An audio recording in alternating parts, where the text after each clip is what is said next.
Next, sa mukha yung makamotor tayo. So na ko nakita nga ali man itong first customize kay ma-plaster siya. Nara.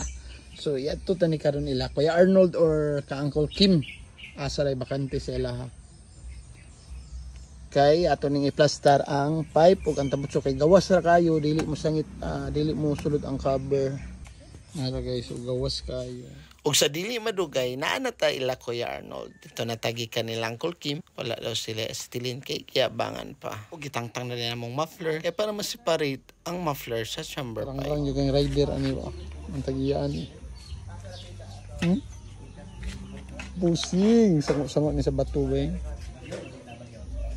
Ano itong sunod project ato ning reparon pohon. Basig na yung mga tambutso diyan na gamiton. Madawat mi.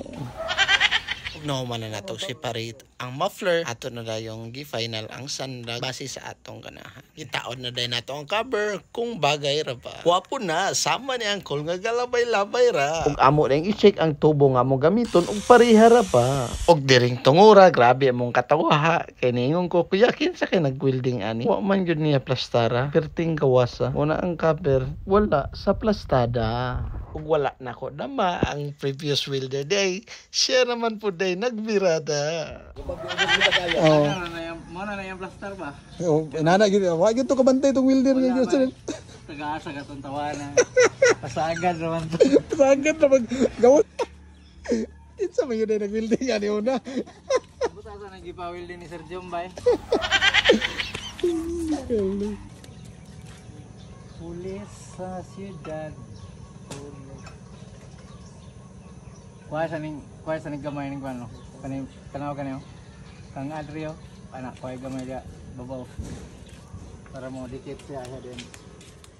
Og diring dapita sakto ra gyud kay ang kurbada sa tubo nga among gigamit para sumpay sa outlet pipe. Amo din gigamit ani nga tubo para di mi maglisod sa kurbada, crash guard sa Aerox nga motor. Kay dili lang gyud siya pareha kanipsa, pareha gyud sad siya kadak-a. Og nakuha naman nato ang sakto nga kurbada, ki-spot weld na dayon siya.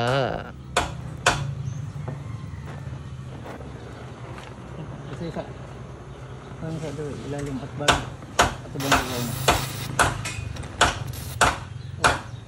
guys skip ang kapag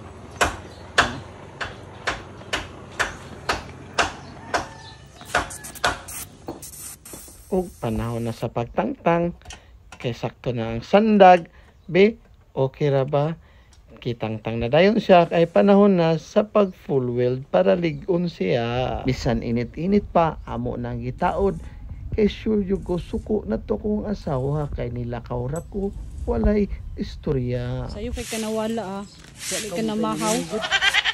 Gitaon na rin ato guys kung okay ra ba yun siya sa akong pagbansay-bansay. Mana na natong tambutso sa akong giingon panesa sa saya sa atong cover. Wala na tongga. Plaster na kayo. Kems, thank you for watching this video guys. Please like and share and follow for more. See ya.